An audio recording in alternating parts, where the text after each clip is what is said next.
So I had a near-death experience 11 years ago, and the reason why I had the near-death experience was I was taking a class 4 narcotic diet pill at the time that was designed to be taken only for 3 months, and I took it for 9 years.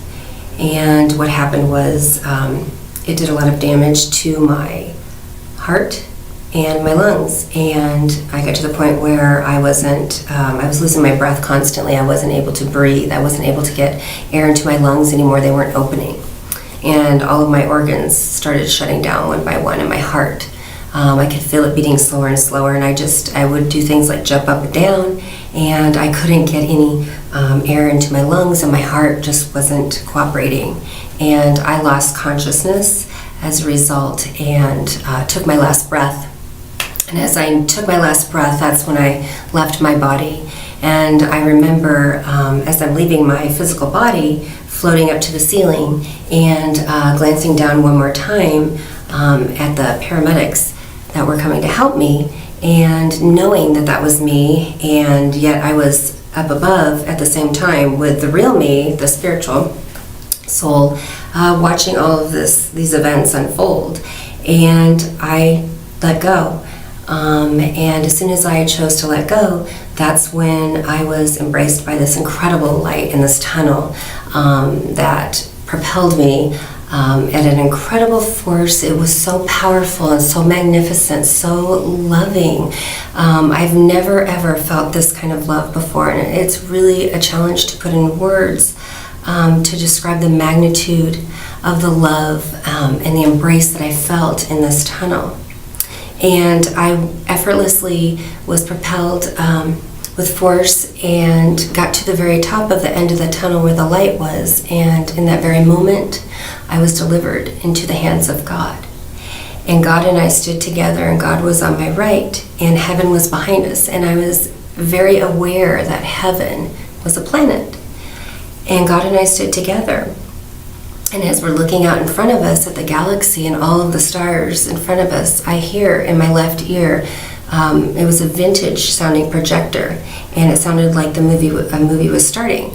And as soon as I heard the projector going in my left ear, I could see the stars that were just stars at one time all of a sudden lined up like a curtain, and the curtain opened slowly to the right, and I heard 3, 2, 1, and it was a life review of Mckenzie on the projector screen. So it was God and I in a big movie theater in the galaxy. And that's when my life review began. And literally for me, the life review was everything from that day that I was born up until that day that I had taken my last breath and I died. And in this life review, I was shown everything from things like losing a tooth, losing my first tooth, graduating from high school, any kind of awards that I had won in athletics or cheerleading, all of these things that were great accomplishments, and they were really happy times, but they were significant things that man deems as significant, if you will, accomplishments. And as I'm watching all of these events unfold in chronological order, I'm actually reliving the event in that very moment as if it had just happened the first time. As we're observing it, I'm living it. And we finally get to the end on the day that I died. And the movie screen turned off. And then all of a sudden, in front of me, I knew to look down, and it was this telepathic communication. And as I had the knowing I needed to look down, appear in front of me a pair of eyeglasses. And I've never worn glasses before, and God said to put them on, and I didn't know how I was going to put these glasses on, because I have to understand these glasses weren't normal pair of glasses that you would find here on Earth. These were the size of a vehicle, and I'm thinking to myself, how am I going to put these glasses on? I just don't even know. And I remember as soon as I had the thought of how am I going to do this, it didn't even matter. My hands were already drawing the glasses near to put them on my face, and by the time that I got them to my face, it wasn't even a problem. They fit perfectly, and I could see. I could really see. And then God said, now look. And as soon as he said, now look, again, I heard that vintage movie projector in my left ear. 3, 2, to when the curtain opened again, life review of Mckenzie. So this was my second life review. And this time, I didn't see at all what I had seen the first time in the life review. This time I could see. And everything that I saw in this life review, starting with the day that I was born until that day that I had died, was not at all what I had seen before. This time these were things that were important to God, not important to man. And they were not at all those accomplishments that I talked about before. These were things like love and acts of kindness, things I couldn't even remember that I had done. Befriending someone that everybody was mean to, or a neglected an animal, and I helped an animal, or giving money to a homeless person when I didn't really have money to give. Helping someone across the street, an elderly person. Every single action, word, thought, feeling was all about love. And we lived all of those series of events just like the first time, like it was happening for that very first time. I lived it again, and I felt so much unconditional love from God as we're reliving this series of events together. And we got to the day again that I died, and the life review was over. And as soon as the life review was over, I remember knowing to look up. And so I looked up, and this was the only time that I was able to see God in a physical form at all. And what it was from his shoulder down to his fingertips.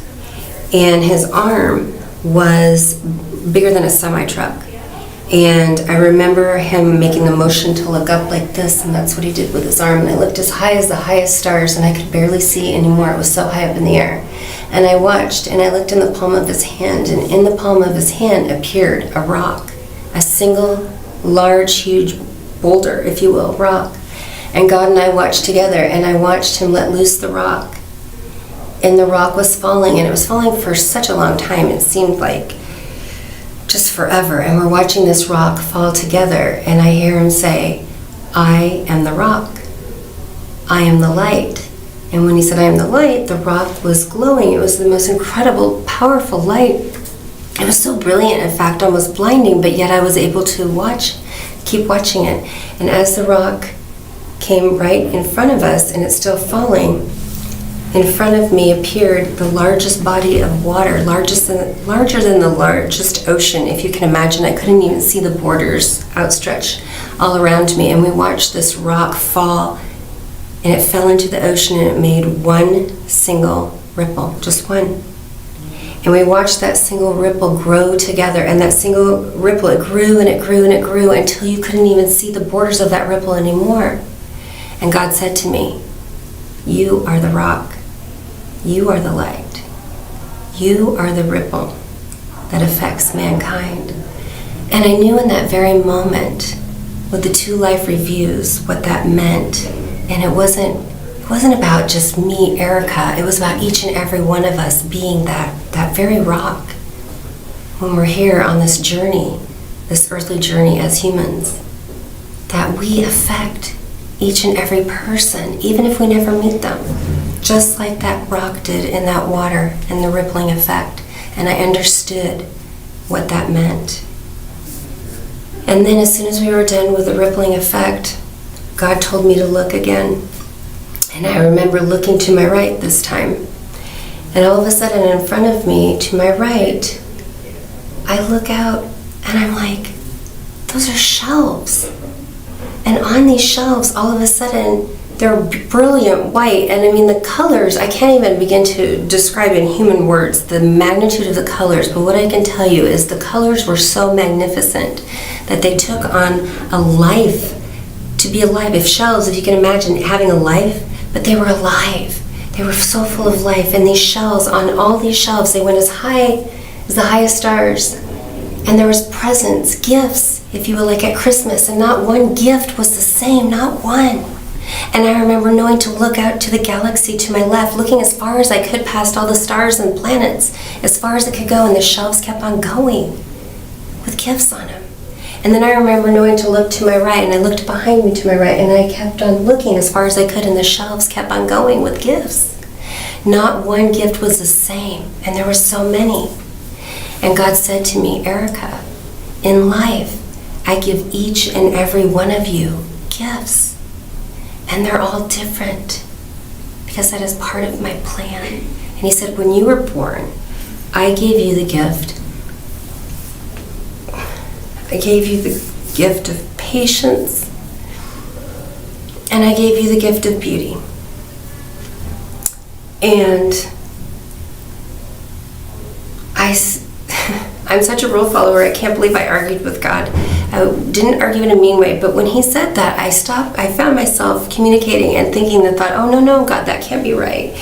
You didn't give me the gift of beauty, because you see, I had made some very bad choices in my life, and that's what resulted in me taking that pill, a diet pill, and I never thought I was good enough. I was always trying to be everything that man thought was good enough, and instead what happened is I stifled who God really made me to be.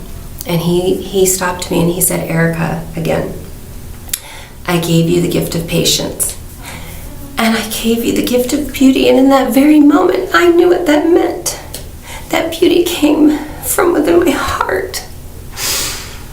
And it's an extension of all of us, the love that we carry in our hearts.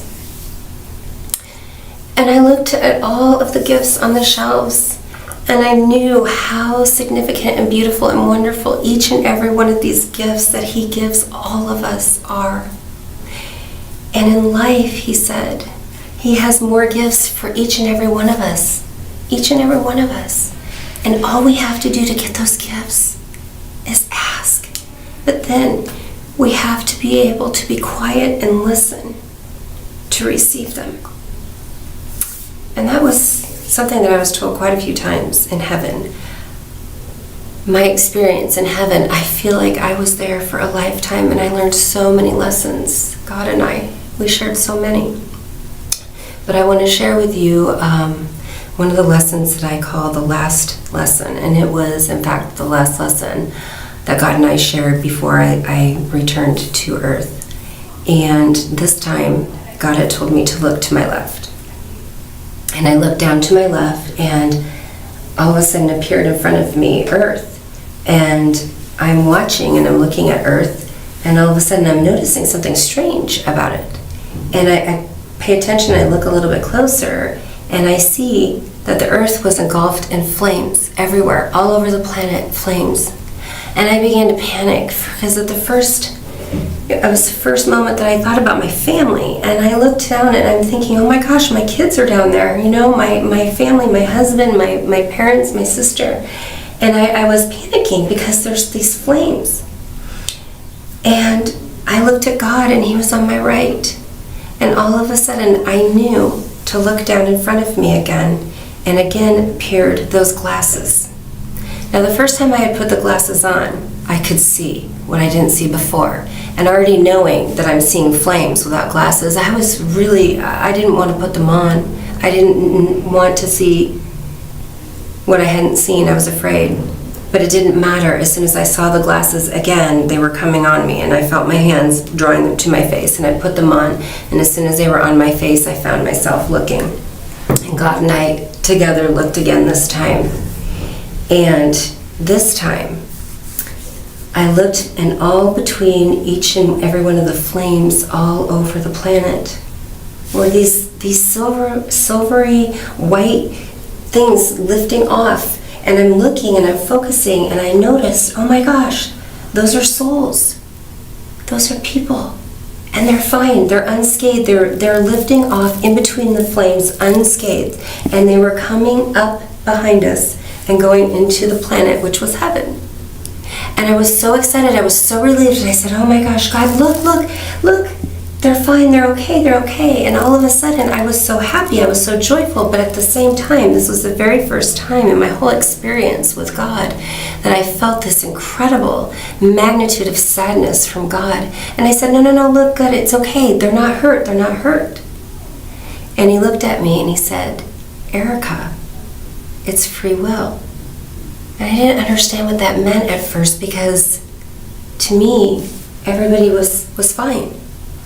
But he was crying for the ones that chose the separation from him. And I understood in that very moment how much God loves each and every one of us and wants that connection with each and every one of us. But he loves us so much that he lets us have that choice to have that connection. And then it was time for me to go. And I told God I didn't want to go. I couldn't imagine. I knew that I was home. And I had no desire to go back. Even though my family was there, I knew at the same time they would be fine. Everything would be okay. And God said, "Child, you're not staying. You work for me now, remember?" And he said, "Before you go, I want to give you 2 more gifts." He said, "I want you to take the gift of patience and beauty, and now I'm going to give you knowledge and wisdom. And I want you to be quiet and listen to the people that I put into your life. And then when you speak, you will change millions of people's lives." And there was no arguing. He sent me back with that. Out of my near-death experience, I learned that your uniqueness is your value. And your value, that's your contribution on this earthly journey. And it's the most empowering, beautiful, wonderful thing, because each and every one of us are unique. And all the power that you need, all the answers, all the gifts, they're within. And those gifts, once you can identify those gifts and you grow those gifts, those beautiful gifts that make up your uniqueness, and you use those gifts here on your earthly journey, that's your contribution. And then you take other people and their gifts, and we're all different. That's part of God's plan. And we come together with our different, beautiful, amazing gifts. And we work together with those different gifts. And together, that's when we'll do great things. And we'll change the world.